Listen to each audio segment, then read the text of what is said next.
Nipe shtundu. Come on, we're gonna do that pamoja. No, What happened? I have to reply. Come on. You have to set it up. We can't just do it pamoja. Okay. Yes, sir. Okay. Nipe shtundu. Yeah, that's more like it. It doesn't sound the same. In unison. Yeah, it feels kind of drama. You know? Akorova. Q. Nipe shtundu. Q. Anyway. Thank God we are in Kenya. Thank God you are in Kenya. Thank God in these revolutionary times tuko Kenya, mashallah. Tunasikia poa mayutu wame rise up. Na tuendelee hivyo. We have a new set of youth people wenye hawaogopi, wenye wanajibonga, wenye hawa give a fuck kama ni mzazi wake ama nani anamjaji hata ajui mambo ya kujajiwa. Thank God for you people. We need such because this country is sleeping. We are a sleeping giant. Yeah. I feel like tungekuwa so much ahead, man, with the work ethic of the common man. That we already put in. Mimi nasema naambia ngwase hakuna mselezi Kenya. No. From that child to your grandpa. True. There's no lazy man in Kenya. We work so hard.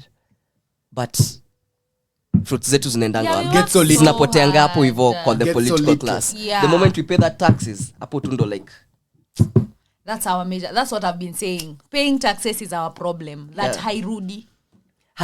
Yeah. It's not coming back to like nika umekele investment and then you are getting nothing back. Imekunywa maji. Exactly. Investment inakunywa maji. That's our problem. And plus policy. What the hell is that?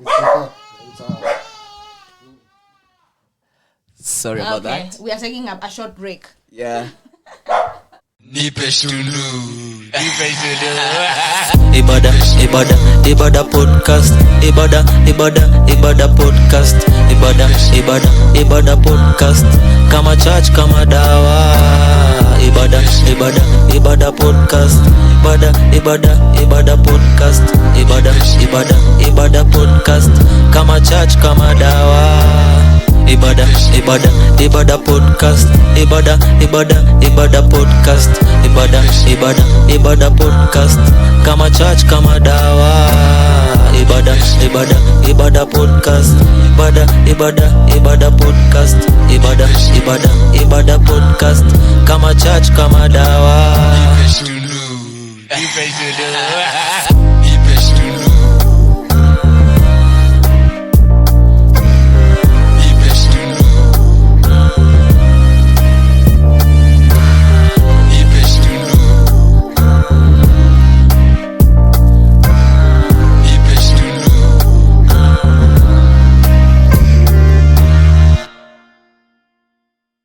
We were already ranting about the fucking government.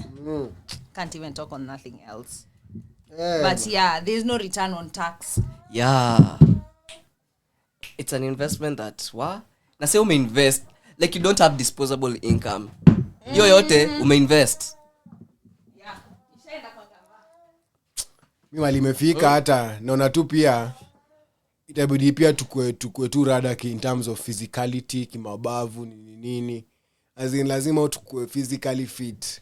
Umeona as in asa wana hire goons, mambanga wanatumada. Yeah. Lazima bude upige tizi tu sasa. What the hell? Can't I just demonstrate peacefully and say what I need to say? Why do you have to send goons and tear gas to me? Mali mefika naona watu kuna kifua inchi. It's just even before that, it's just a peaceful demonstration, Franco. Nasema tu we acheni kumadawase, acha kumadawase. It stopped being peaceful last June 25th. That's when it stopped being peaceful. Alikuwa anambia Shalin, ukisikiza saizi wasemi ile chant ya nini, we are peaceful. Yeah. That's water down the drain. We already know it's on. Nyima mlena mnataka enraged right now. Mnataka kutumada as in mnataka kutupunguza. And like wase wanasema hawezi toka ya maandamano, but imagine that can be you at any corner of this Kenya. Kama msee alitolewa ni wapi? Ni Homa Bay ama ndo wapi? Akikula lunch kwa hao ya mzee wake. Akuja kama duo huku hivi. wewe unajifanya uko tu hapo hivyo in your comfortable sitting room. Ukidhani hautafikiwa. Yeah, or if you don't speak. Same to these goons who are being hired.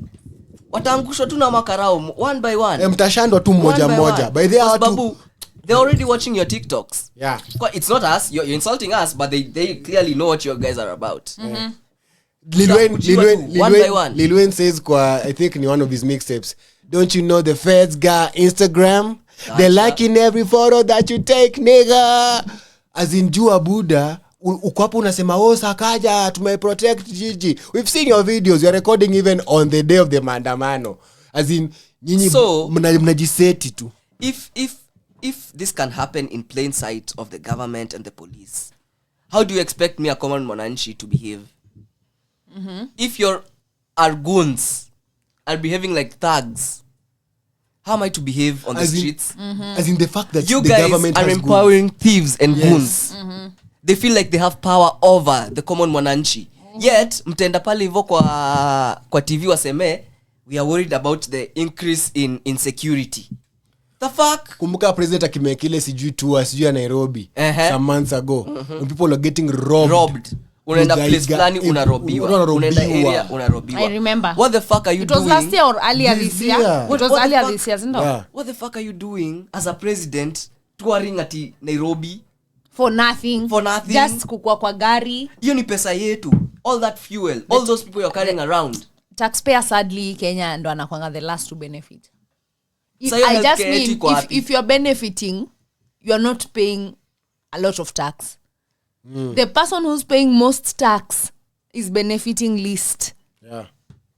Least. Juu kama au magunzu, let's take for example au magunzu wengi wako tao. They are not taxpayers. Yes. They are not direct taxpayers. Yeah. Wachana na VAT. I not VAT, eh? Na even outside VAT, unajua msee anaweza kuwa maybe hana taxation income. Hata juniwezi si wa VAT. Juniwezi asi wa VAT. And then unajua kuna vile economy yenye the general truth is wengi wao ni wase wa ghetto, right? Yeah. Na ni kwa sababu msee anachotewa. Unachotewa punch, unachotewa nini. I'm not denying that punch can go a long way for this person. It's just that we are saying it's thinking small kwa sababu. So will you be there to get that punch always?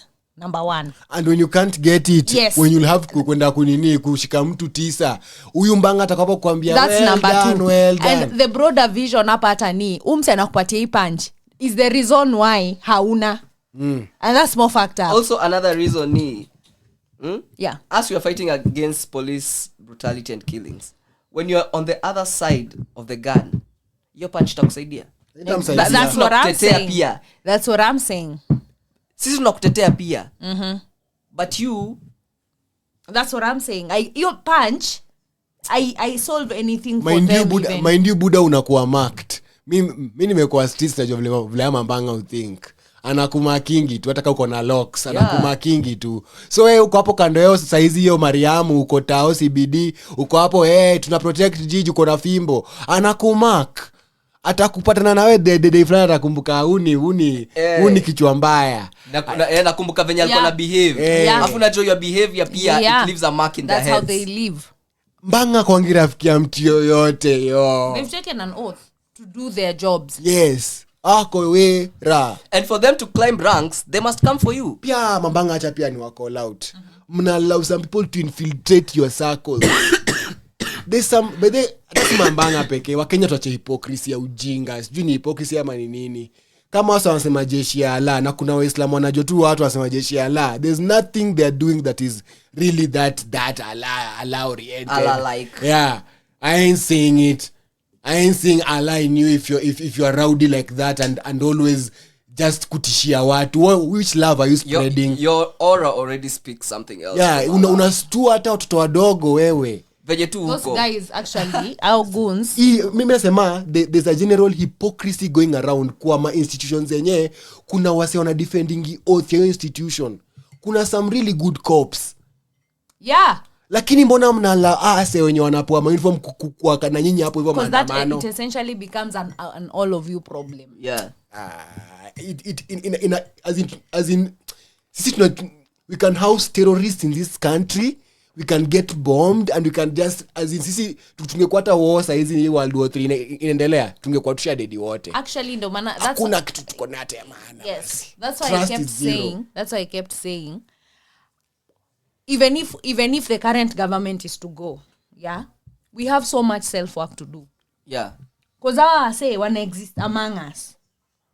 These people, unajua, me I take things as a representation. Yes. Nikiona gun mmoja, si ati ni gun mmoja, he's a representation of where he is coming from. Yeah. Hood So yake. best believe hood yake kuna wase wengi kaya Yeah. Ndani ya hood. which is what I'm saying is a problem. Yeah.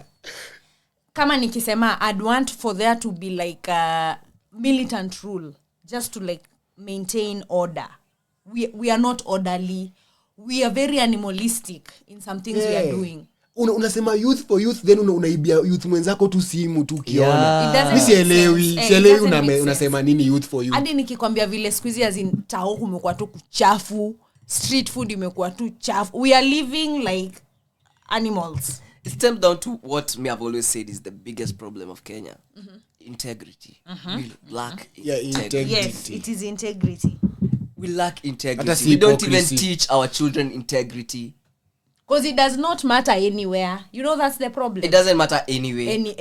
Anyway, whether you teach your kid or not, if out here society wamelan cooperate. Wamelan cooperate hivyo. Nyambu. There's nothing much you can do. Unaget atakuwa tu part of your system. It's a system that needs to be stopped. Yeah. Stopped. As in, I feel like tumeachiwa mkono sana. We have a lot of freedom, which I don't think is okay. Really? I feel like not in terms of expression is just one part of freedom. Like the freedom to just do what you want. Case in point. Kuna video nimeona ya wase ati wakienda road trips. Akienda sound kamtiaji. say it as it is. Wana interswitch my lanes. With matatus. Are just like personal cars. Ni matatu, hizi matatu zinakanga mkate. Privatized. But private ones. Matatu like Nissan mkate. Yes. Okay. The ones with the Yeah. Like a white one with like black tint. Yes, wanaenda waki. Swab. Hizi shuttle hivi. No one is asking shit. Yeah. Aya, angalia rate at which area ukuja inajaa roadside sellers. Because it's not controlled. The minute roadside seller oka, the only thing that happens ni kama mko mbele ya shop ya mtu, you pay that person wa shop, number one, but bado uko na kanjo to deal with. Like there's a way vile authority ndogo zimeachiwa mtu afai kwa ameachiwa hiyo authority. Kanjo afai kwa ameachiwa authority ya kudecide whether hoka ako tao no. Ati kibande ko juu ya hoka afai kwa tao by law. Ati kibande ko juu ya mtaro. Along a main road. Yeah. No one approved that. And no one is asking shit. Exactly. Hiyo inamaanisha there's a part of the law that tumeachiwa tu. Maybe deep down I always knew mtindwa iko tu unlawfully there. Cause wako juu ya mtaro. So kukinyesha maji na wajalia inaja kwa barabara when it used to be a road so mka kitambo siku hizi ilifungwa. But ni kitu wamecause. Hamfai kwa hapo njia Mwiki Kasarani, hamfai kwa barabara, njia Doni, hamfai kwa barabara. Azin kuna meria mob wachuuzi hawafai kukua lakini juu tu hakuna mse wako. Mimi sema tumeachiwa freedom nasema kuna wase wataki sijui ni complacency ama niyo kulaki integrity au taki kuidu juu unafaa kuidu. Ndio maana unachambanga mwenye anaua Mkenya mwenye ni innocent ana operate kando yako na wewe ni banga. Already hatuna integrity because I usually feel pia there's a part where school system yetu equally ili fail. They did not equip us socially. It was left to be assumed. Yes. That uta get along socially. There was no social aspect of school other than you all being left to mingle by yourselves. Kumbuka hata mkiwa kwa list ya katiana. Yeah.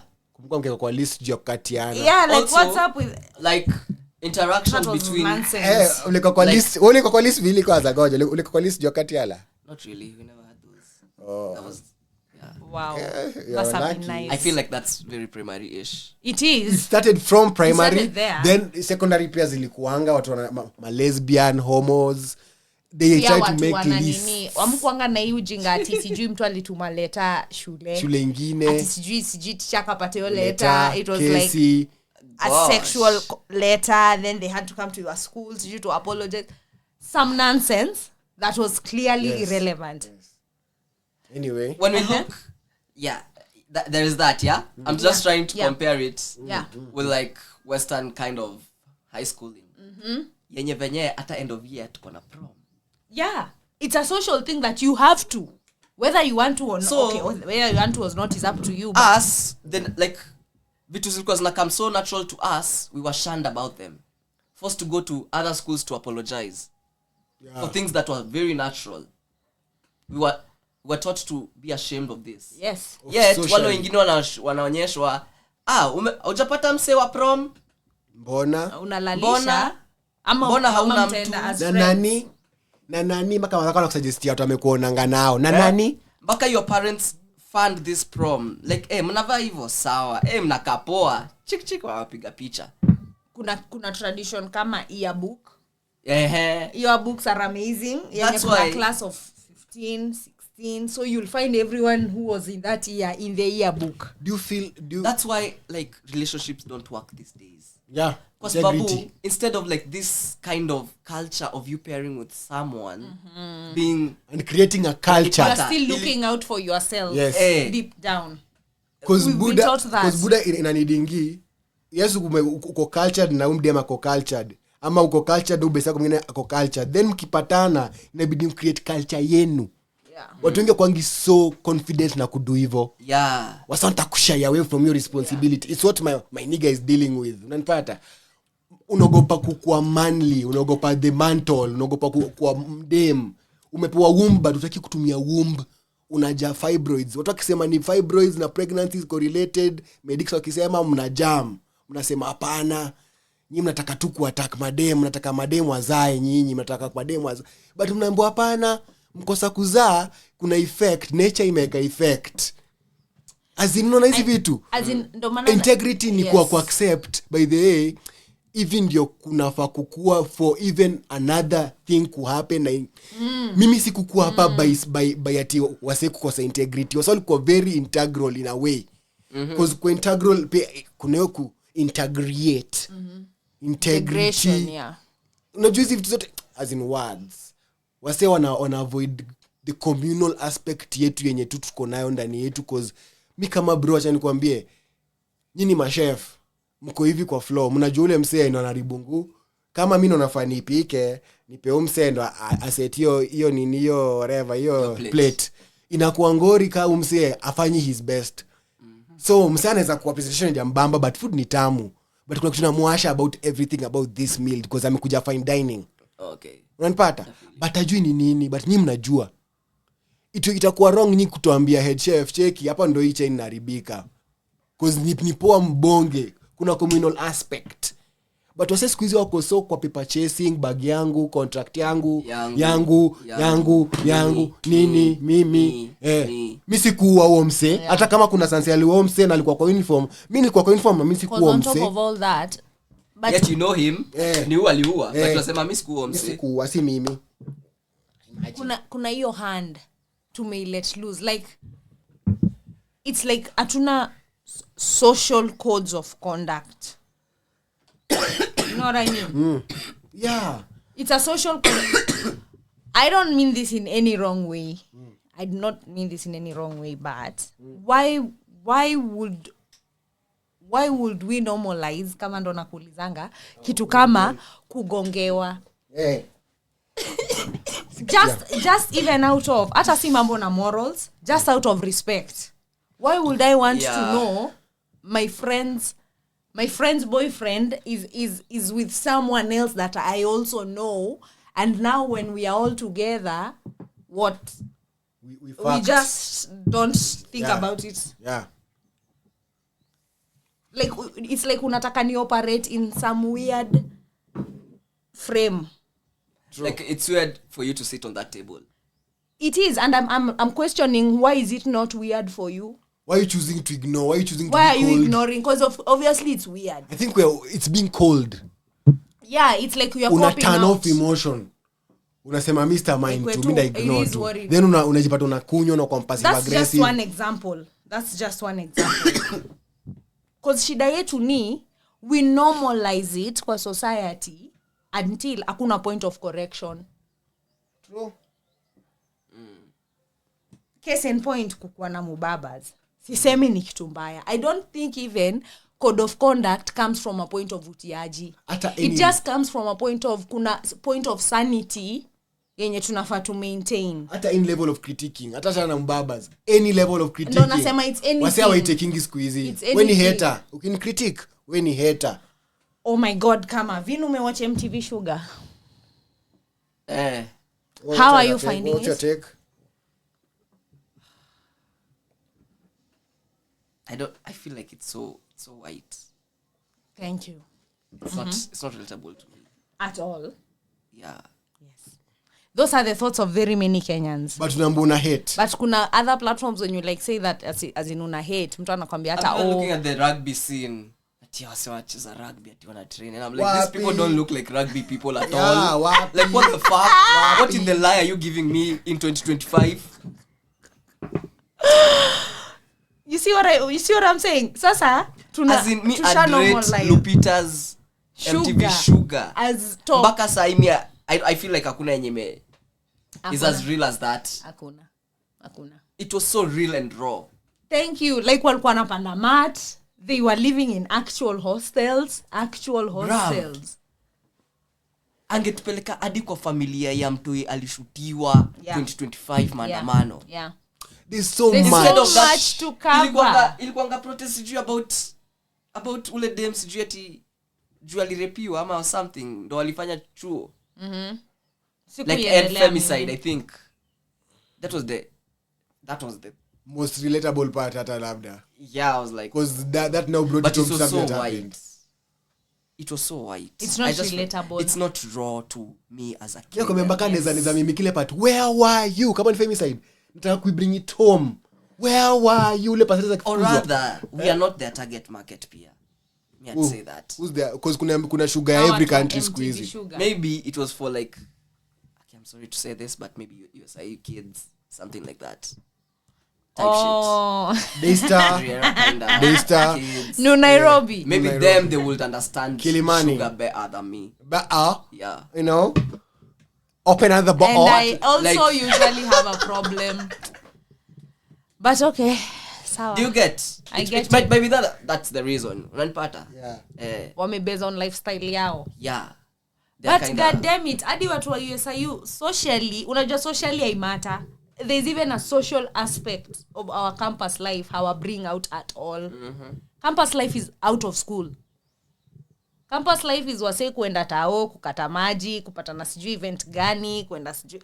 That's basically campus life. Mambo ya shule ni kusainiwa classes, kuhata kat, kufanya kat. Hakuna story ati ya there's nothing like ati mtoi wa professor. No one gives a fuck. Okay. Hata mabrayo ilikuwa based on very many places than school. Even in a school like KU, like when mtoi wa doctors junani, okay. Good for you, yeah. Atuna relate on what? That's what I'm saying. Nakumbuka kama Brian nilijiambia hivyo, hakuna vitu mabwa wapenchuo. Watu wako kwa bar, watu wako kwa area common, wasao kwa makija zao, mahostel, exactly. Wasao wanacheza PS. There's so much you can do. Kuna wasi wako na ball, hockey. People have other lives. Kumbuka ile series ya The Hostel will gonna make sense. The Hostel. It was a YouTube series ya TNA. Ilikuwa UG. Yeah, UG. Yeah, ilikuwa na make sense. It, yeah. Because ilikuwa based kwa hostel, you can play around. Nika tunasema sugar, hadi sugar hiyo ya kwanza it was making more sense. But hiyo ndo kitu nasema like, sorry. Juu hatuna integrity, hatuna not even one, hatuna acceptable social codes. Enyewe tunafaa tunakuwa that should not be happening. Zenye inafanya tukue integral. Mimi naogopa hadi mimi najiambia sasa ingekuwa sindo tuko kwa hii mambo ya Hamas nini. We have been taken out as we serious. Think about it. Kama military yetu iko hivi tu hivi. We have a war. As in mambo yetu wako infiltrated na watu hawajulikani hivi. Hapo hata civilians wengi Kenya watu wajui kutumia gun. As in venye tu makarawa na behave. We cannot trust them. We cannot trust them for security. We cannot trust the people they are as a person. Yeah. Or many Kenyans. Juu kama kuna pia goons. That's just what I'm saying. It's all one side of the coin. It's all one side of the coin. Juu kama kuna citizens kama hao wanafikiria hivyo, we have a problem. Na understand. We have a problem. Kama We have a problem. Yeah. Na understand. Kama by the ni area kama baba. Tunajua hapa kuna gunzwa wishingi pale. Ni kutoka kama community. Na kuwa circle na kuambia cheki. What the fuck? Tutajaribu kutengeza nchi na imeenda kuwa vijana town. Yes, it should be as serious as that. Bro, mtaacha ufala. Mta relax. Na nani hood mzima. Unanga watu American walikuwa weird. They even form a hunting party, search party. If anything goes lost, anyone, even if a dog. They even have that, your app, ile app. What's that app? House Watch. What's that thing? Mufil. Enya tunaweza identify nyumba za pido. Pia na feel kuna ile code, kuna hiyo code fulani wako nayo as citizens and patriots. It's fighting for your country. And patriots. I think that's what we've not done. You've never done. Hii maandamano. Let people fight for something. Yeah. Yes. Yenye tunaweza agree Patriots. in common. Mse by the yaki kula do anaturudisha mali tumetoka. Yes. If you're eating public funds, wona try kuturudisha mali tumetoka, and that is unacceptable. As a country vitu tunafanya sahi ni vitu tungekuwa tumefanya very long time ago. Yes. Kumbuka ule mbangali shoot bro wake ama sijui bracket shootiwa tu maandamano ya June 25th akaresign papo hapo sijui nini kafanyika alikuwa analia.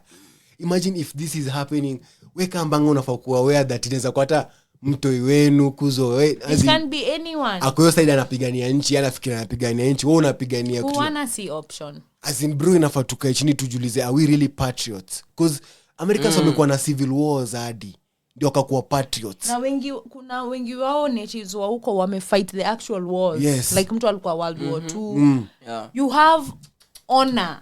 They teach them what to be an American is. Yes. You are fighting for this land.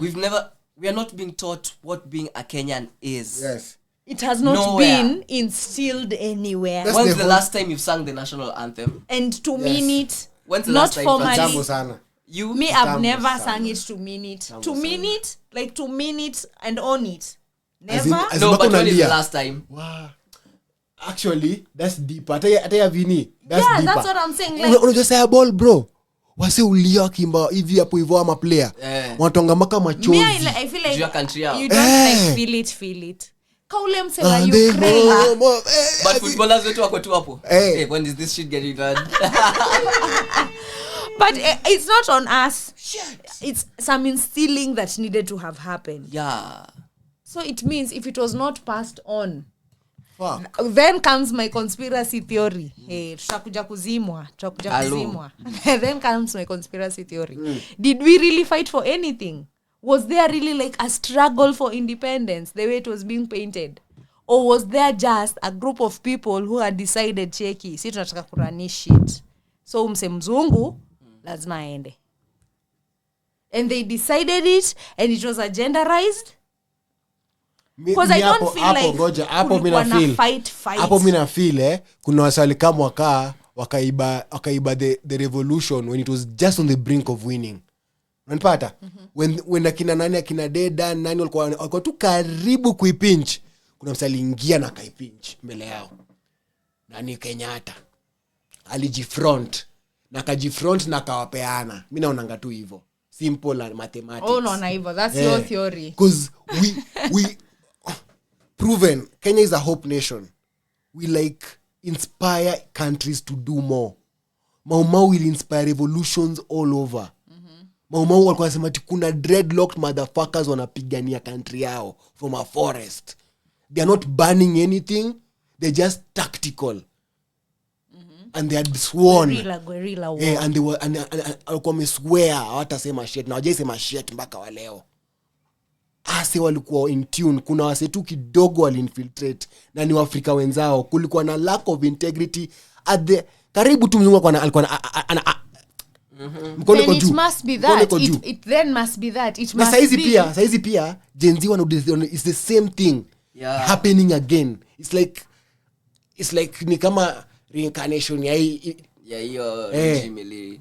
as in Gen Z wako kidogo kwa pinchiwa, lakini uzuri wao ni wako na sharp minds. That's why every day me kwa iPod nikisema Gen Z jikazieni. Sharp minds wao ziko rada juu hawataki kuinfiltratiwa. Mkiwaambia choose leaders, they step back. We don't want to lead, we want accountability. It's not about leading. Atiko power hungry. We want a working nation. That's the bigger they picture. Step back and talk. Nawaambia Gen Z real wakitokea kwa hizi streets, goons hata watakuwa menyamaza, itabidi waanze kuimba na nyinyi Ruto must go. Utapata swali soko anaimba Ruto must go. I have a question, bro. We've seen these bins that have been put in town recently by this environment, whatever. What is it? Sijui yangi ni nini. Like George something, right, Francis? Mauricia. Thank you. The Mosiria guy. Thank you. The busybody. What does he do by the environment includes also noise pollution. Umse kwanza ni busybody, ache kurecord vitu. Na get bro mbona una recording but saa zingine acha kurecord sana. Record what's important. Unanipata? Some information is not important. Me, I just have a problem with unaka content creator at some point. With all of it generally. Like video Frankie, It's so unnecessary in his work, in his line of work. Yeah. The environment. Where did Frankie alitokea wapi kwa line of work yako? And if you really are about helping him, mpeleke huko, mpige picha, useme umse nimempata hapa andika, na useme kaka kuna mtu anamjua, mpateni hapa, umesaidia. But we kwanza kutrivialize kuna venye pia unamrecord, content create. Unamrecord. It's content creation. You can pass information without content creating. You can be smart about it. Yeah, we are losing that though. Anyway. Yeah. He put on beans in town and everyone was like, yes. The fuck are we doing in 2025 putting beans in town? Thank you. Haven't beans been in town? Not even that. See, they've been in town though. Already. Mimi nimekuwa nikitembea town nikitaka kuweka beans. Like actually, I feel you. Kitu unataka kutupa and you're like, what the fuck? I feel you. I know what Vin is saying. Mimi nilijiambia kuna beans walitoa. There's a time there were beans in town. The PK. Yes.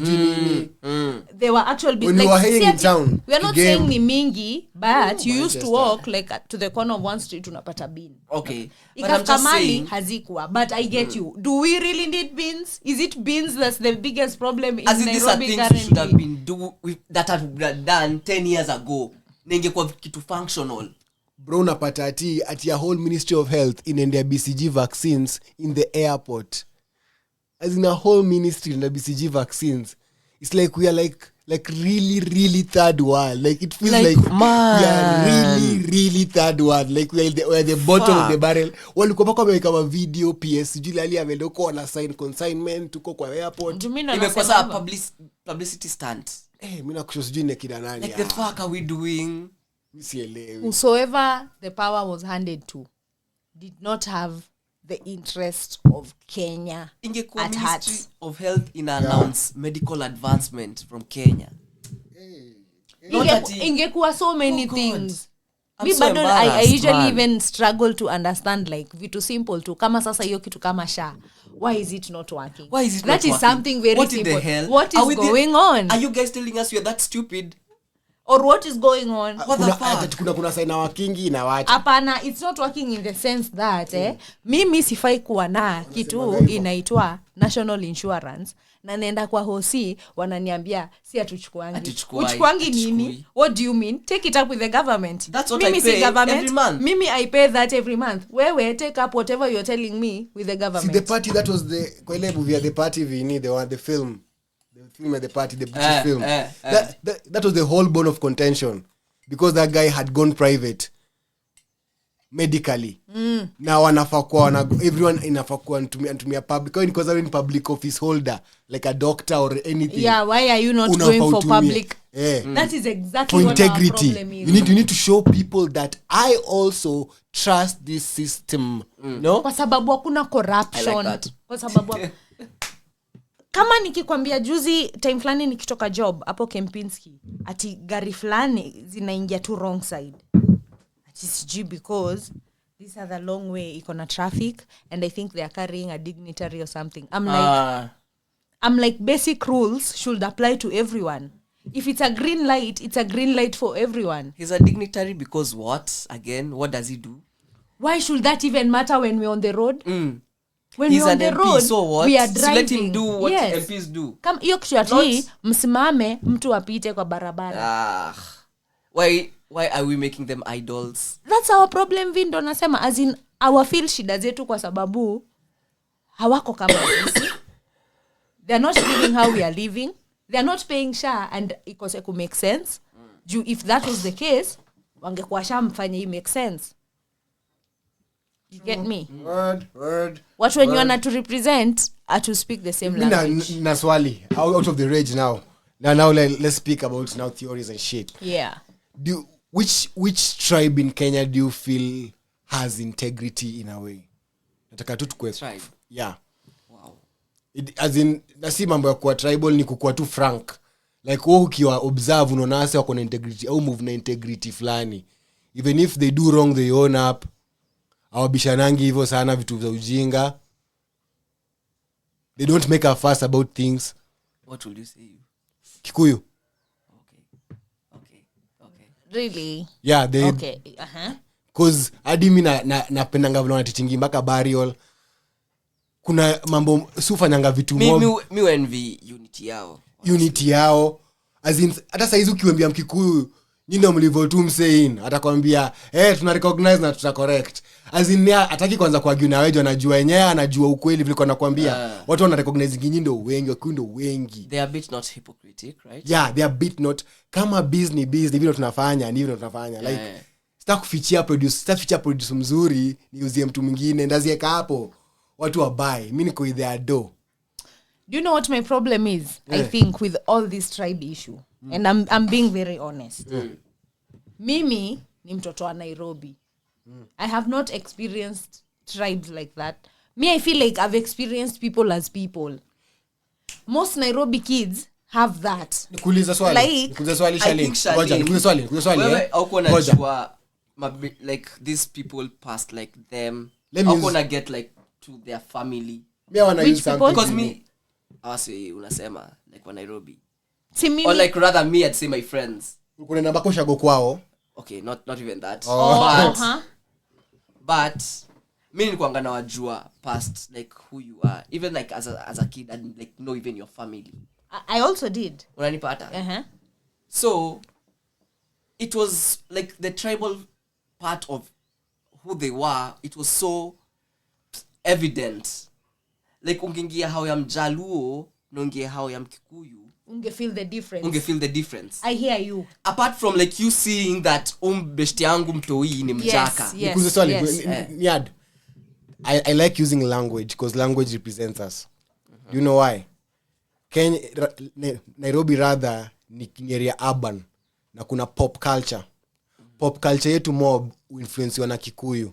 Even though kuna Wakamba karibu. Hata ukiangalia Sheng, Mbadhi, Nduthi, Mokoro, iko na Ukikuyu ndani. Ndio nakushow. Kuna influence yao heavily hapa. So, naweza sema yes tuko Nairobi Shalini, yes, but to me experience.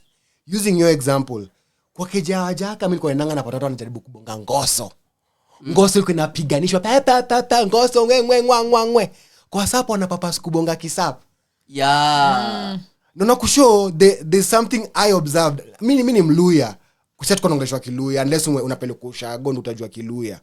Kauli kuna ka Nairobi wewe ni Mlunje, chances hawezi jua kubonga Kiluya. But kuna wasapa hadi wanaweza bonga wengi wenye wako hapa Nairobi wanaweza bonga kisap. Design baka besha shigana. Kuna ngoma ya besha shigana. Kuna as in influence ya pop culture iko already heavily na Ukikuyu. The only influence Kamba had was Wekatimba Kumbavu. So na get so hata kama tuko Nairobi, tumegrow Nairobi, influence heavy ni Ukikuyu than any other place. No maana ukienda anywhere else in Kenya, una feeling kama uko area foreign, una experience fresh vibes, nikani kitu nujazoea. Na kuget mimi na come from point ya kusema I think what I'm trying to say is from behavioral aspects, because I get also what Vin is saying culturally. God, I'm jajibu nyi kwanza. Jajibu nyi mna integrity. See, I kinda sided with you. You agree? Okay, you? I agree, but I also have like another need to add. Not a bone of contention. Okay. An additional to that. But before I give my additional, I wanted to say, like nasema, from Vince's perspective, na agree that culturally, unge notice, of course, nyinyi ni wajadhe mnakulanga omena, nini, sisi kuna vitu atukulangi kwa nyumba yetu. Such things. Yes. That was evident. But I'm saying, behaviorally, singeweza sema ati, wajaluo kwa hivi, waluo kwa hivi. I couldn't see behaviorally how different we are. Behaviorally ni hard. Tumeishi pamoja. But unasana nakwambia in the same environment. In the same different environment. Yes, that's why I was saying. You're very right. For me to say now that wasapere wako na awareness mob or not. Oyo ni discussion nyingine. Ndo nasema I will stand to be biased. Jumi na feel nikienda ushago, mimi naona ni watu wa ushago. But I'm not seeing na get is vision yako ni jueni msapere tu. So always ona kama integral sana. Nikaa kwambia Msomali na napendanga vile mko united. Lakini anako like kuna wasenya kwangi hata na kama mosque. Anajamii tu kwa kichwa. Yeah. Yaani jamii tu kwa kichwa. Kuna sawa yangu imagine ni Indians. Ukoshua tu. Answer yangu ni Indians and Somalis. I just want to say. Indians and Somalis. Yeah, to me. Somalis also have yeah. In terms of like cohesion. You're moving as a unit. I'd agree. And me, I think the common thing between these two that we lack as the general Kenyans, our wakona code of conduct, yenye to both of them ni religion. I feel like for the bigger part, Islam in a hold was Somali more than being Kenyan, being Somali, it defines them more. On the other side ya Christianity hakuna kitu ya kushow. But ngoja Waislamu pia wamekuwa infiltrated sana. But I'm saying yao at least imeanza kukua current in terms of hold on to who you are na move as the people who you are and being organic. Unajua ebu let's trace back. What can you really define as patriotism? Is it really, must you really have a code to Mambiana, or is it unspoken? It's felt, and we know it's time. When you look at each other's faces, we know it's time to just move. It's time for us to hold that's why we are saying the same thing. Tuna lack kitu yoyote yenye ina to hold down. Like nothing at all. It's not religion. Kuna difference. Kuna difference. Religion uanga code ya rules. Kuna vitu nyinyi mmesubscribe to, mna have kudu ndio mkenkaa mko pamoja. But itawa hold pamoja. Nasema patriotism cannot be compared to religion. Patriotism is like unspoken loyalty to something that you believe in, na hujapatiwa rules. Si ati vile mimi nda fight kwa war, ndio fight kwa war. Sasa feelings wakipatiwa guns huko America, everyone now anatumia instinct yake na patriotism yake kujua who's American, who's not. Unanipata? I'm just saying it's a plus. Like I mean, hata tukiangalia countries za UAE. Ndio tukisemanga ile bendera. UAE, they are more united. Things make more sense because they are Muslim, all of them. Yeah. And they have a code of conduct as Muslims. For Christians, it doesn't work like that. We are too segregated when it comes to... I just usually feel like it's a common ground. Even if it's not like what will define us. It's a common ground where sisi wote tunaweza kana tuseme, okay, this is how we operate. Juu tumeagree sisi wote, this is how we are. This is acceptable, this is not acceptable. Nani understand? Yeah. But I'm not saying it has to be religion. Yeah. Because for Americans, it's definitely not religion. It's not religion. It's them having to have built their country. Like from scratch. Yes. So ndo maana nasema even and fought for it. It's yes, unspoken. And fought for it. So pia kama sisi kama ni hiyo sawa. I was just giving the answer to which tribes I feel wako pamoja hivyo pamoja. Now nasema ni religion. Mimi nasema tu inafika point hadi vile wana itongaje interpret religion zao inakuwa different. Watu wayangu wa Muslim hawana hiyo ushehe hasa wa oldo alikuwa nayo. Unaniget? Ushehe. Kuna venye wako calm in a way. Kuna venye Islam ilikuwa so peaceful, calm. Apart from the unity, there's some calmness. Unanipata? Au kuna video nilikuwa naochi hasa kwa nawekanga hizi mabad huko hivyo. Kwa hizo Arabian countries. They like going to some some cities ni Beirut ama wapi where they now let loose. They don't have hizi manguo, wamevaa vitu short, wanavuta mashisha. They even have a whole highway. I'm not sure if it's Beirut. It's a whole place. Imepop. Watu wangu wana yan kukua different. Mo Salah ali celebrate Christmas. Other Muslims were like, Bono kona Christmas tree. Unanipata? Yeah. As in ndo kushow interpretation ya religion inaweza kuwa bias mpaka mwanze kuluzio unity na mwache look that united. But an unspoken loyalty ni kitu yenye Trump anatry kuambia America saa hii. Kuna wase wamekama America na America I feel American anymore. That's fighting for something then much greater. Yes. It's like in your heart. It's unspoken. Something unspoken is in your heart. Kuna ngoma ya love ya Jay-Z na Beyonce. They really try to define love and they end up not defining it because they say they can't. Ato mama anapendanga yo whatever some poetry thing as you say no shit, but basically kufaitia kitu juu unaipenda si kuva tu bracelet ya Kenya tu. Yeah. It's not robotic. It has not been instilled in us. It has not. Yeah. And it means in us siwezi to blame kwa sababu watu exist in isolation. It means what walikuwa before us, it was not instilled in them. Because when you walikuwa even it has not been a culture that can even be passed. Because we've never even known the history of Mau Mau, the true happenings. They hid all that. They never made it at school knowledge when your mind was ripe. Walikudanganya na makadu, kanu. We are not purposeful. Upuzi. Kama for example, kama Wangari Maathai, she's like celebrated even for the Nobel Peace Prize for conservation, fighting for Uhuru Park. Yeah, like unajua sasa watu wa US wanakwanga wamego. This is why I love Americans. They go all the way.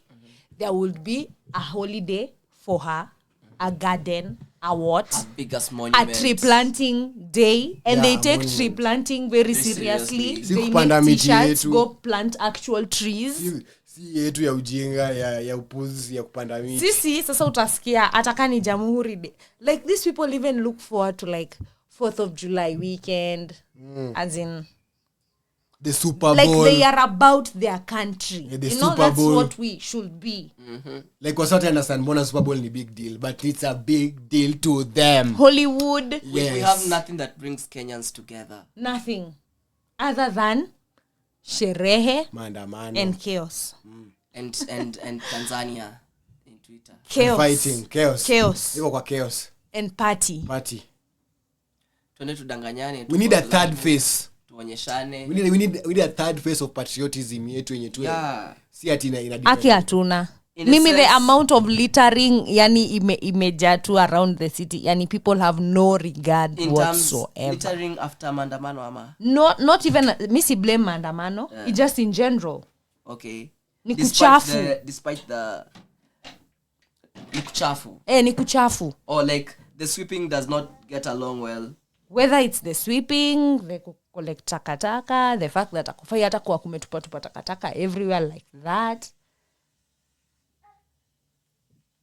It's a web. It's a web. Yeah. Kama hii bridge iko tu hapa Garden City, there's a day I'm just passing.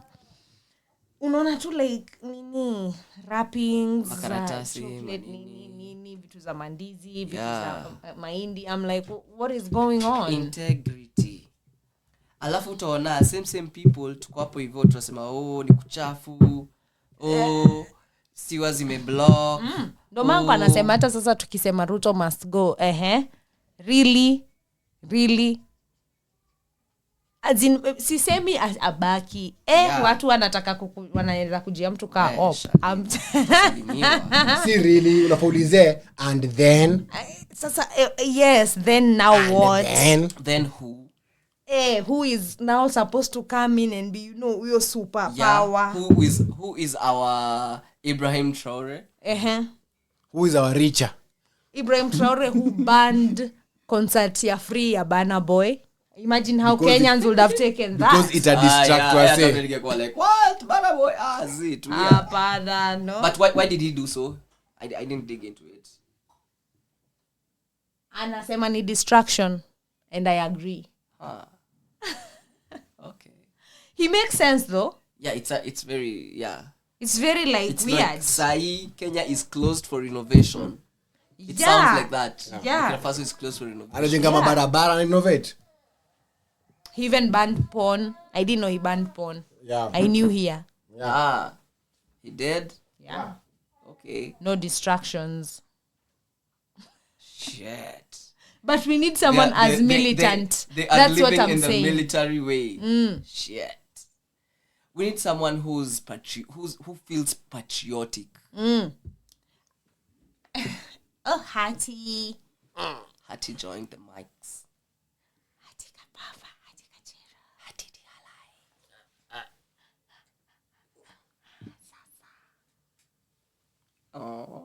But yes, someone who's militant. Mimi nilikuwa nisha lay down laws that need to change. Refer to our previous podcast.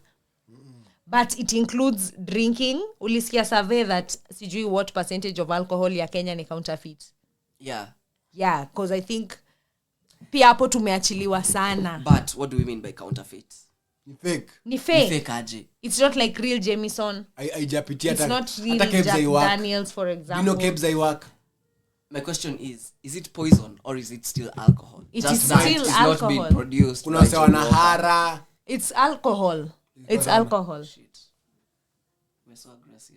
So sorry. It's alcohol. Kuna sawa na hara. Nah. But it's good. I get what he's saying. He's saying what we said on that pod. So go listen to that pod. But we say, just to recap, if these people are also making genuine liquor, so wakwetu licensed to make this liquor, na tuache basi kusema hii liquor ingine inaingia. Tuseme tu haingi. Thank you. All we drink is if our liquor. If you can produce something like Jenny Walker and na it's good. Jenny Walker. Mbona usiite nini kajina tu uite Yohana Mtembezi. Yohana Mtembezi.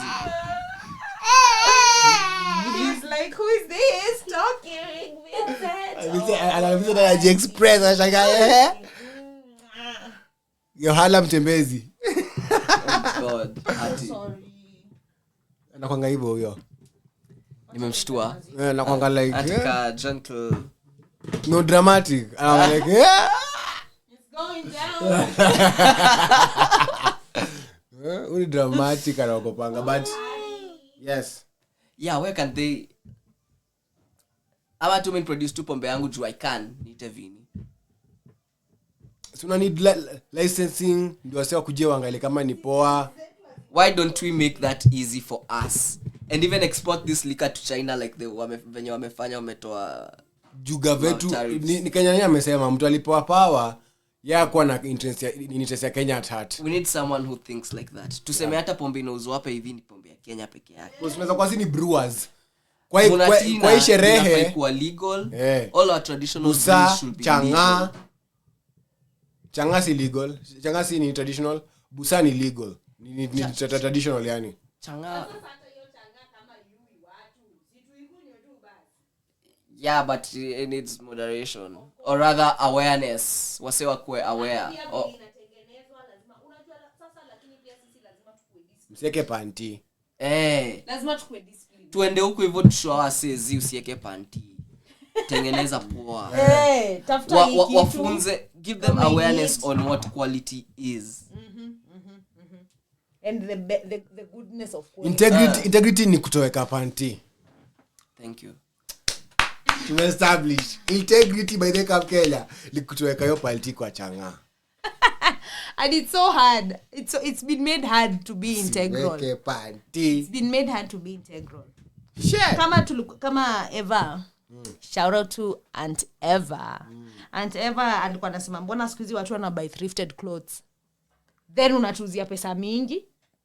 Ati unanuzia pants za mtumba sijui 2000. As who? Why should you? First of all, hizi nguo zinakuanga zimepeanwa as aid.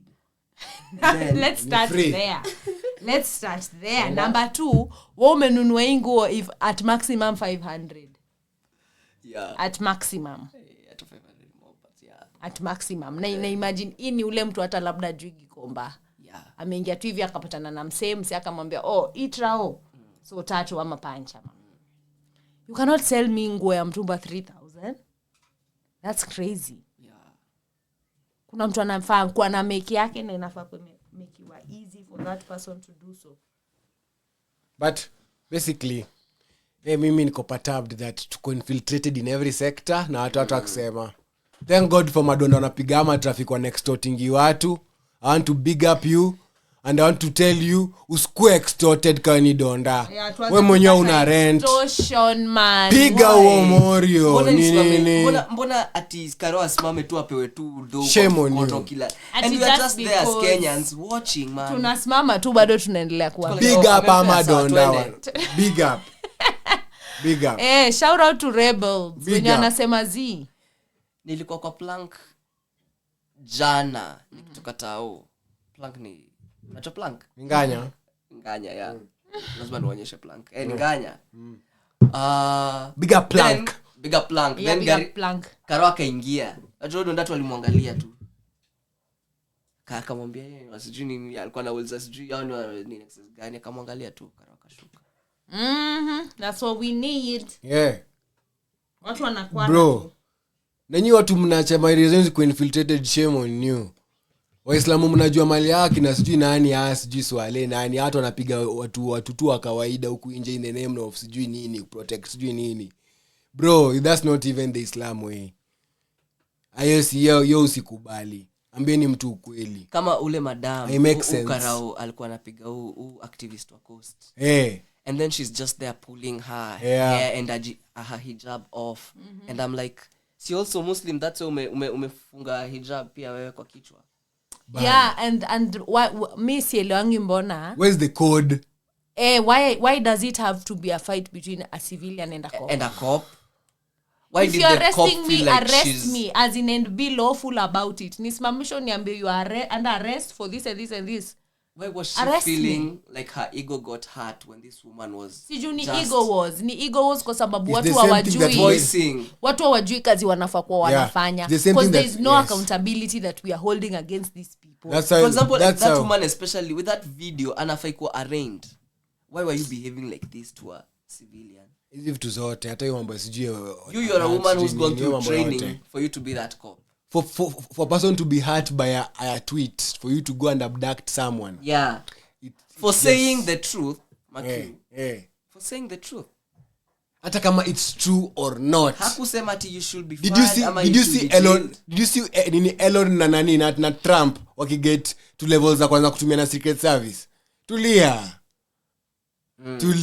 Hakuna kitu kubwa, it's just opinion on the internet. And there's also nothing it's true. Big. True or not. Unajua truth ni subjective. Mimi sijui kama ni true or not. Whatever has been said, mimi na feel kwa internet vini ukiwa hapo unafaa kujua by the anything goes. Anything. Wasampo chance ya kusema kama unataka kusema. Hauwezi niambia nisiseme. Mimi ndasema. Niliambia Shalini hapa hivyo. Akisema sawa afa cha kusema. Sasa cha kusema na mpo chance ya kusema. Ati niko hapo post, reply, comment. Nitasema. What's stopping me? But tunaishi in lunatic times. Yeah.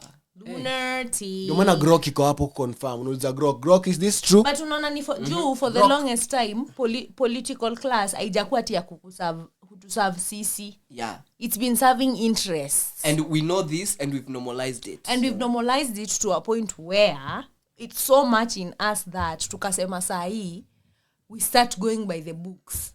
It's so hard for Kenyans to do that. Yeah.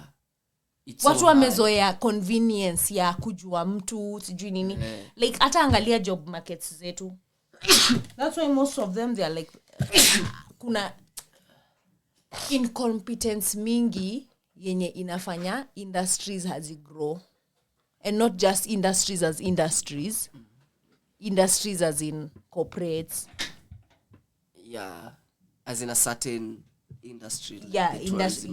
Yes, like tourism industry, communication industry. Yeah. Na ni juu ya hiyo, juu as in hata nini ya imata, qualification na imata anymore. And you wonder how you are supposed to make things better if that doesn't matter. Yeah. Tuko infiltrated on every level. Food, watu wanauza chakula chafu tu ujali Mkenya wenzako. Shame on you. Ati ni kwa sababu all because hakuna law. all because ati mimi nataka profit. this person can just do what they want. Ati mnatembeza machipo kwa I think maidinga. not even that we don't have the laws, it's that we don't follow the laws. And you are not held We choose accountable. to ignore part of the law. Ati imagine Nikama, when the law says cops shouldn't be on the streets with masks, yet we see cops in the streets with masks. You as a law enforcer enforcing the law, what are you doing? we don't implement shit. Standing next to a guy who's masked. Why aren't you doing your job? That's negligence. Even though Someone should be held accountable for that. there's no one to do that. Aipoa wanafaa resign. Accountability is like zero. Our institutions, all of them zimekuwa infiltrated. Zero. Ndio maana sisi tunajua kama Gen Z tunataka accountability. And by the way, it's across Africa. Yeah, we are very aware. In third worlds, by the way, what is Institutions. keeping us third worlding? Corruption, In number the one. institutions. Number two, the absolute power yenye political class udhani wako nayo. Because that's like absolute Actually, absolute power. Shalin, people should start calling this institutional corruption. Cause That deep. kuna venye wakenya wa kawaida atukwangi corrupt. Mimi siko corrupt to you and to anyone. Mimi niko corrupt aje. Si ni muli pamat tu I feel you'll get You're only corrupt when you need to be. No, when I feel like you're only corrupt when it gets to something related to the government. how Vini? Like how? services. How? Si kama una need passport na kuna msi anajua. Wana kuforce kukua corrupt. Force kukua corrupt. That's why it's called Goja. That's what it's called institutional. That's an Corruption. institution. But I'm Kenyan saying, to Kenyan, I'm saying we don't have corruption. Thank you. Yeah, We don't have. We don't have. Even between a Kenyan and a foreigner. and a foreign institution. Yes, we There don't is no have corruption. and even a foreigner. Yeah, what Yes, you are meaning is there is no we can't corruption. comply. If rules are there and there's We comply standard, with each other. We've allowed the institutions Yeah. to force us to be sasa uncompliant. unaona hiyo ndo shida. We've allowed them. Because they exist because we allowed That is them. what we'll need to stop. Huyu aitwaje mtu wa tumbo huyu okutetea workers na tetei workers watu atuoli. Umsafa kwa ofisi. Oh God. It's so many Ever things since I in was a Kenya. child. As in me nawambia, we are in a serious clusterfuck. It's so many things. As in it's so many things that we just have to sit down, vitu stop. I'll start calling it that. Institutional corruption. Because institutional corruption is what's eating African countries. Traore has stamped out institutional corruption. Yes. Amefukuza maka hizo mambo za Faransa. Let Africans, the Burkinabe, work for the Burkinabe. Yes. Mbona Kenya na South Kenya? Hiyo ndo kitu nasema. It needs to be cut out. Na the sad reality ni ati pia sisi as Kenyans kuna wase tumekuwa tukibenefit from these systems. Unanipata? I even start to believe that the xenophobic aspect of SA inafanya wanakuwa more of not corrupt institutionally sana. Unanipata? Yo inye wanataka hao ndo andikwe majob, they don't want foreigners, wanataka hao ndo wako so alert about what's happening, huyu mse wao EFF, huyu mtu wao akorada. Unanipata? It makes them appear ni kama a working Nairobi or Kenya to some level apart from the crime. Unapata? In terms of development, in terms of how they manage the environment, Oh my God, si kuchafu sana. Kuna insecurity, yes, but si kuchafu. Watu watch adulting. Uko Soweto, ukiwatch video za Soweto ni hood yenye buda iko better than even Kibera. Yeah, what we call slums. Yeah. Yeah, that's like We are worse Jerry off. level. Yeah. Jerry ain't slummy. Na Soweto kuna parts zenye zinakata Nyayo Estate. Yeah. Kuna parts zinakata mabangalo. Better Za housing. Kaburu, kuna parts ni mabati, but ni mabati kuna mpaka lighting, kuna maji. Naona TikTok ya boy flani mwa like South Africa. Anapanga nyumba yake. Umecheki ya mabati. Yeah, Oh my nimeona. God. It's so good. La Liga. I was That he like, has a TV. uli mse flani nilikuwa dhani ni mse wa ghetto Kenya and I was like nah. Na ni Simba. The way he's Na moving. ni Simba. Na nika ni Simba. Juu kuna ngana bro wake anatokea or something. As in big up that guy. Did he have a Alibaya bro wake sijui keki siku moja. yeah, and then he also got a TV. Kenda calm down. But basically Nio sisi institutional corruption na tukula. Kena what's wrong? Easy. Anasikia TV. Calm down Kenda. Calm down. Tavakul. It's Tavakul from Wilderness Cooking. But basically yeah. Mimi nasema itatu affect tu. Institutional corruption tunafosiwa na tunaikubali. Tumeikubali for so long. KRA tumekubali mambo yenu. Amtupeangi hata relief. Na watu wa Amerika wanapanga relief ya tax. Unapoangwa inakwanga hapo hivyo imeandikwa. Atupe wangwi. Hiyo hata ikwangi relief. Atupe wangwi. Nikati significant. Nikati uko na deni yangu nimekata. Hiyo deni then unilipe. The balance. Afu nikwambie nimekupunguzia hiyo deni. Utapunguza hiyo deni. Bado ningekulipa tu. Atumenilipa hadi ati sasa niko na deni ya 60k. Afu nikulipe hadi 49k. Afu nikwambia baki tuna hiyo nyingine. Asif nilikuwa nayo. Asif nilikuwa nayo. That's what I mean, but yeah. Anyway, Kenyans tuko ready to change though. If you think about it, unajua mimi sorry to say but unaona the way Elon Musk Trump aliingia from nini ya Doge ya ku like clean up everywhere. Mimi I'm genuinely saying government doesn't need offices, doesn't need services with offices and workers. Needs to be a system. Doesn't need allowances apart from like housing. I feel like out of the bigger expenditure ya tax zetu ni nonsense ya government. Sijui wage bill. Sijui nini. That is the bigger chunk of budget yetu. So by the time sisi wenye tumetoa hiyo tax tunafika kufikiwa tunafaa kufanya developments. We need a loan. For 2 trillion. Yes, that loan imispendiwe like quarter of it, we are left with 3/4. Ikwe odious debt. We are left to work with 3/4. 3/4 bado ikuliwe. But you know we are like that to the core. Kama mtu unaweza mpatia kazi akwambia ati anakucharge more. Ama akucharge too more. Ati juu anaweza. Juu tunaweza needs to be cut. You should not just be able to do things ati because you are able to. It's the way you are saying ati chipo got us in this debt. Hapo sasa si unatufinyilia. It's the way you are saying chipo ikipanda juu ya waru imepanda inafaa ishuke waru ikishuka. Why are you remaining? Mwache kukua kutupona. Like for example viazi season chipo inafaa ikuwa very cheap, yeah. Sasa kulichipo makawa filo ataki chipo. Excuse me, kuna time mwitu kulikuwa hata na 5 bob.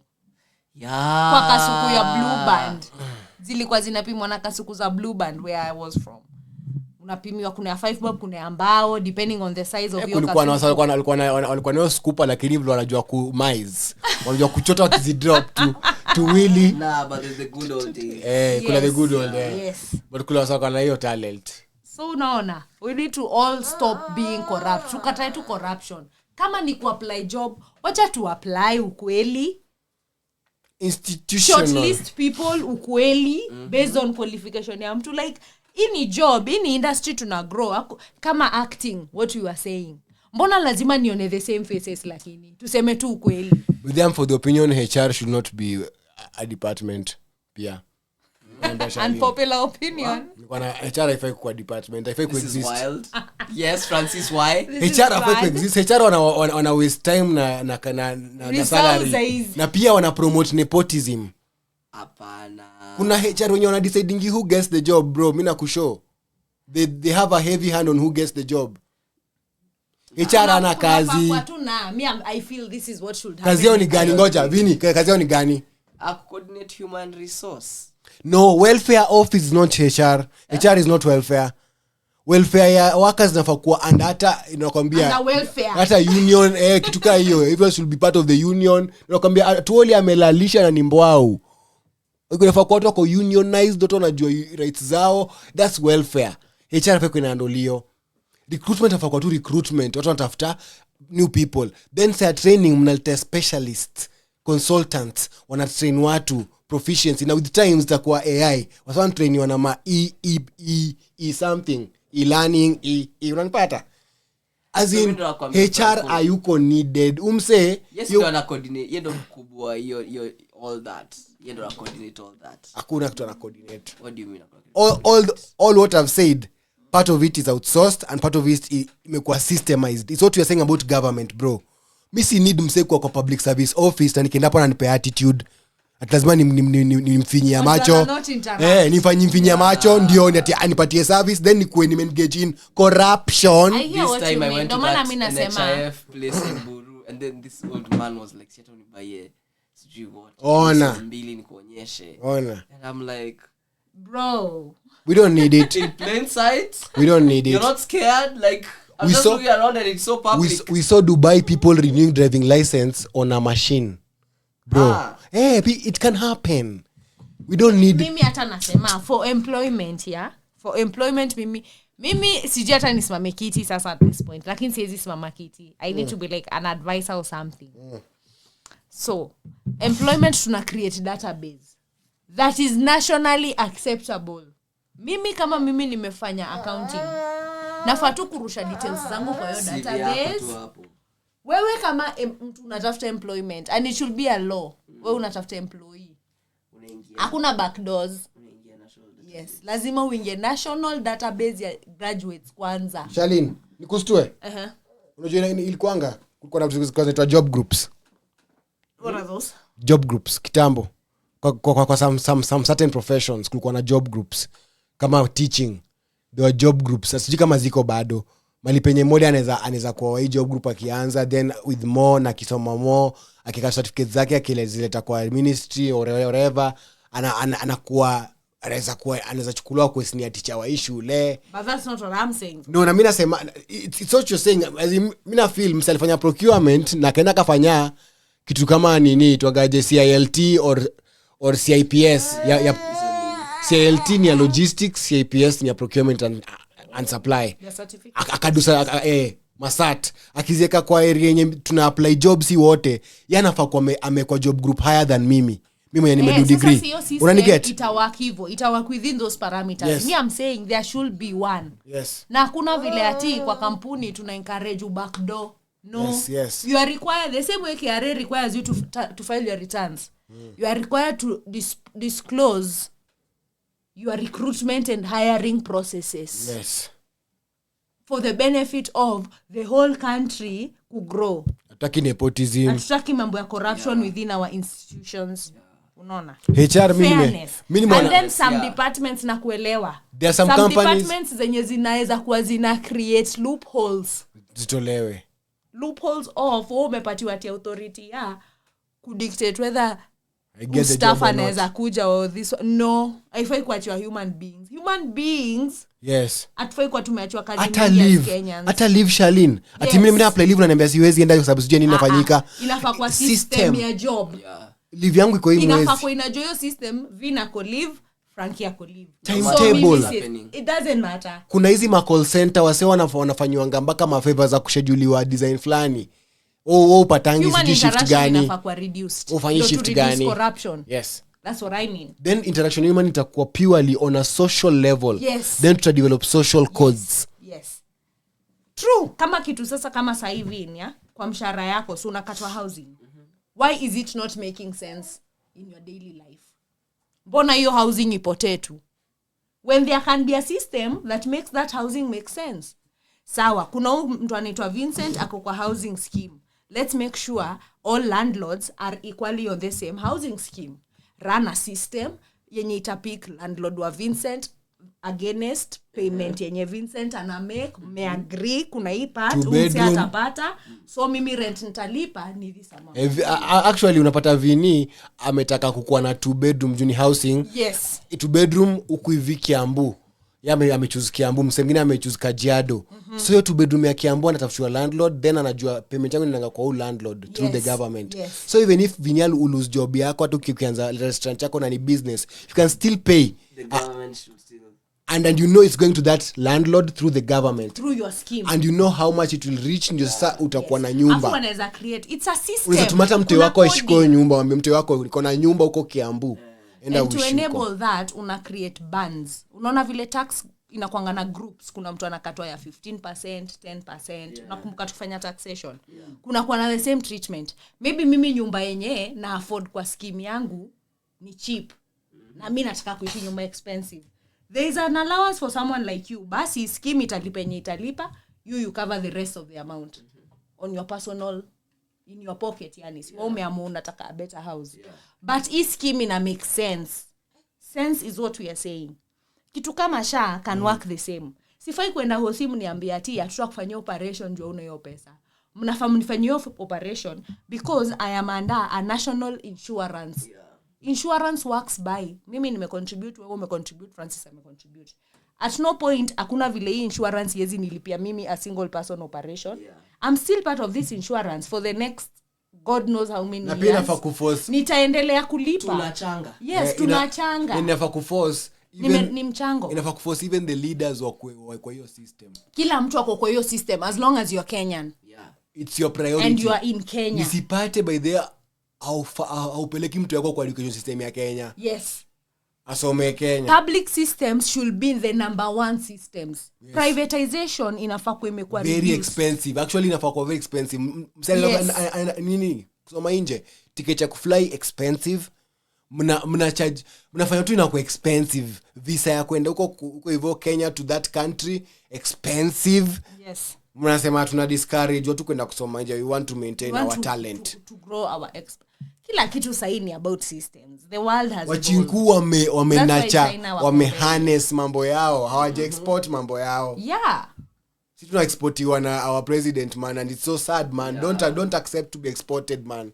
Unaacha land Kenya, unaacha lot Kenya yenye ni yako. And you'll need, that's why to a degree niko nasema I agree with exportiwe. Akufai kwa na immigration. I agree with that. Inaitwa D what? Kurudisha wase report. Yeah, as in it's cruel. Sikatai by the first appearance. Wasana inafaa kwa vile Trump alisema you can be able to go work but eventually in a year or you come back to your country because you don't have even residence huko. It should be controlled. Ukwe kwa residence huko hata. It should be controlled. You can't move from your country and start living. And if you want to, it should be made very expensive for you. Thank you. By both countries. Yes. To encourage such things as patriotism. Alafu sasa shida ni, essentially, let's think about it like this.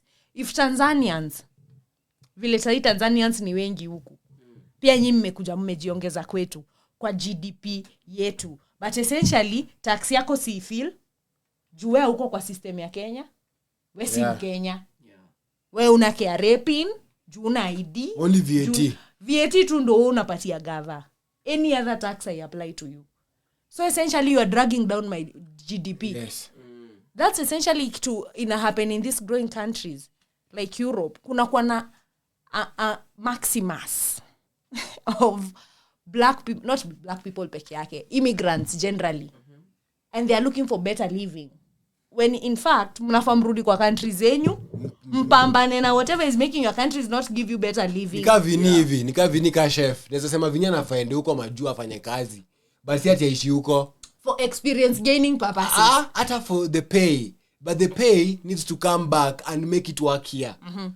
Unaniget eventually ibuda indo area yako. Ama kama uko, if you've chosen to be there, ikwe vile tunasema very taxation yako iko higher. Yes. Pay yako ni higher. Yes. So even kukaa huku is expensive. Yeah. So let me just be here for the short period of time. Naweza kuwa nayo hapa, then I go back home. Yes. Cause kama hata nashanganga Nigeria hata saisi itaisha. Nigerians are fucking everywhere. Cause hakuna kitu ina country yao. And they have oil. They have oil, they have a sea, they have land, as in I don't get it. It's Africa, like corruption inatumaliza tu. Unapata msevi nyame kwa disease. Sema kwa mama juu amewakuko for 30 years, yes. But akosoa custom to your system ajarudi home. Yeah. Such that if anything happens to the job huko, anaweza kuata hobo. Unaniget? Hana kitu ajua anarudi wapi. Ya alisha cut off huku. Na huku ndo kwenu. Juu kwa hivyo, asa it's a time bomb. Muonanga hivyo. Eventually system itakuspit out juu kama mortgage, kuona house, itakuwa harder and harder for you kama we mwenyewe si ati wewe ni mtu uko na credits kwa umejikaza. Mi ujam kwa sababu na feeling Kenya especially ni place iko na so much potential. Uliniambia ati for new things, innovations. Uliniambia ati kubai nyumba majuu. Best option ni cash. Yeah, to like just buy it. Just go buy it. Na pia RS wanaweza kupata kuzumitoa hapo hiyo cash mob. Yeah, because they have a system that you're supposed to accumulate cash wealth. You have a record. Ndo maana politician haezi tu kula do. Atuna embezzle. You cannot be importing. Kama sahi for example, Millicent Omanga as an example, yeah? And even not even as an example, see yanatupostianga, you are buying cars. KRA wanafaa kuwa by the way wamekuflag. Excuse me. You don't earn this You need much. to disclose what your sources earnings of income. Because how are you buying all these cars? Do you have businesses? What do you have? Because by there I was talking about that with a colleague of mine nikisema why are they even allowing for our mascamas juu ya forex na nani ku thrive? Tunafaa kuwa na systems kama Elon Musk zenye ukianza ku flaunt do sisi kama KRA tuko hapo kwa watu na disclaimer, this person does not have the said income yenye ana display. You know what I mean? To just curb scamming and conning kwa sababu acha nikwambie kama wasi wanasemanga mse amekuliwa do na betting ka hash papi, right? Mse amekuliwa do na betting kwa sababu gani? Mse alikaa akaona mse si alihit jackpot na aliwin 1 million. Ajui background wake mse aliwin jackpot. Ajui mse background yake anakuanga akiekelea bets azingi, amesha strategize vile nafani kuinekelea hizi bets. From the outside looking in, it's just betting. Yeah. And luck. Sometimes it's not luck. Yeah. We need record ya vile ulikamuka kwa na hizi vitu. Ndio maana naweza ekopia wa indie for example. I'm getting always bet siku kwanza na ushinde jackpot. It doesn't happen like that. No one has ever done that. Kila mse win jackpot amekuwa kibet. You need to have learned strategy if anything. Ujue lazima hizi game lazima ziingie ngapi na umebet jackpot mara kadhaa ikakosa kuingia. You've even like learned that algorithm that last time niliwin 15, the other time nikawin 4, so nikifanya hivi nifanye hivi, this and this and this can happen. You have to have that mind, analytical. Unaniget? Hakuna nilikuwa natumia waindi as an example of like how tunaonanga kazi mtu ameekelea like kama pizza in. Si wote tuliona pizza in as one thing.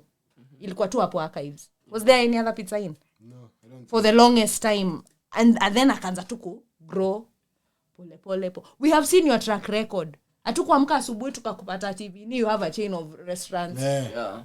Because that's fucking money laundering. Ama unatoa wapi pesa? Of course. And you want us to pretend? And we know the industry. The squeezing hizo ndo zina happen in Kenya. People just wake up, there's a chain of restaurants. Yeah. Kama ndo nikikuuliza ile time Morara Kebaso, do you know he had like a big furniture store hapo tu Kamulu? I'm like, where are you getting this? Hamna do kwenyu, you are not a politician. Kuna politician kwa familia yao. So you see now, the fact that it always has to be that also is weird. Ati tumesha normalize. Nini? Kwa wanakuanga. Sikia even the language. I love no Joanna. It's a fucking disease. Kumbuki podi ya kwanza na mimi kuanga hiyo. Ama ni nasnai. Lazima ujue mtu. Najua mse. Oh my god, it's a fucking disease. Yeah. It's a disease. It is. Hatuwezi develop, hatuwezi endelea. But mimi nasema Kenyan to Kenyan tumepunguza najua mse sana. Unless is professional ama ni plug wangu wa nini. Uni plug wangu wa manguo na kurifa tu. Reference is good. Tumekuwa watu nyesi hatufanyi hivi malicious sometimes. Unanipata?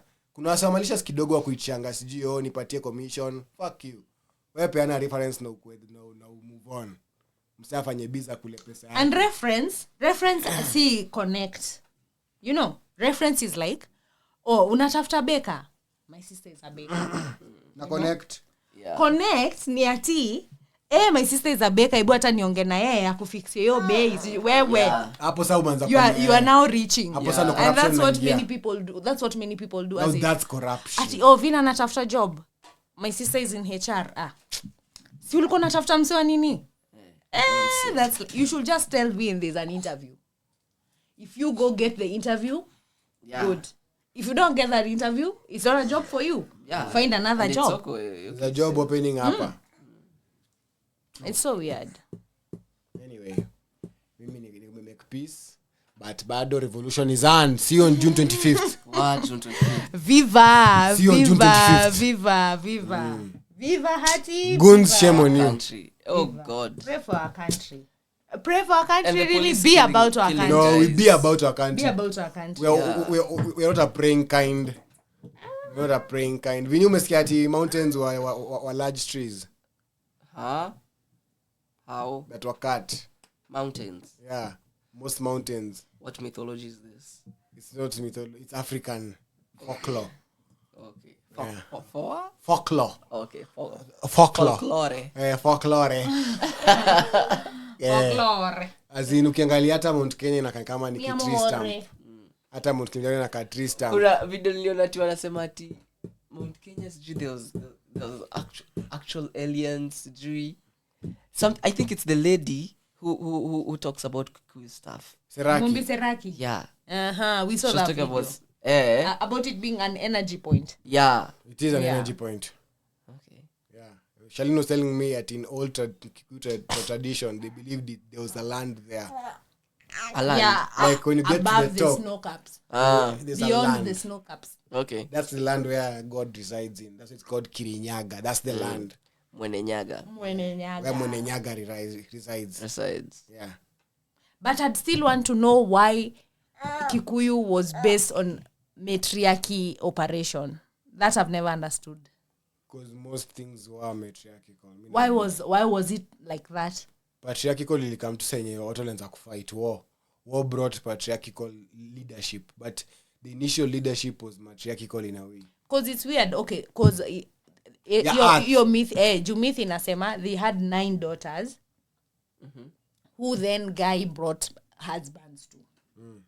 Who? God ali bring husbands to. Sound waliletea husbands. Yeah. So wao ndo waliletewa husbands. I don't want to let your husbands like. Not the way Adam was brought Eve. Yeah. Okay. Yeah, I don't want to know why it is. You know, before Adam and Eve, there was now life making love to earth, to birth us. Earth was formless. God sent life like a spark, so to say. This is Christian mythology. Hii ni tuseme ni hapana Colbrin tuseme ni ziko kwa the emerald tablets. Vitu kaa hizo vitu ziko kwa the whatever hizo masijui what. Hizo ziko kwa Colbrin, hiyo story ya Colbrin. Okay. Okay. But wow. RIP to Ellie. RIP. Sijui jina ingine. Mwenye amededi Bro, wacha leo. nikupigie. Mwenye amededi leo. The hawker who was selling black masks and just shot like that, man. Someone should be like this. It should not be happening.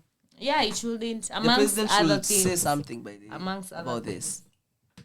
Tambua tu sasa watu wache kuprotest, but is that the answer? Hatuwezi acha. Mimi It's nimwambia. in law. We have the right Mimi to nimwambia. express ourselves. I feel we are the reincarnation of Mau Mau and it's happening again. They are trying to even rig us of it. Yeah, cause Regard this tana rig us. Kumbaya. We don't care even about who leads. We just want accountability. For any leader Yeah, who's we want listening to good this, leadership, Yeah. you know? we just want accountability and good leadership. We want pavements. We want working shit. Working systems. We want water. We want healthcare. We want education that is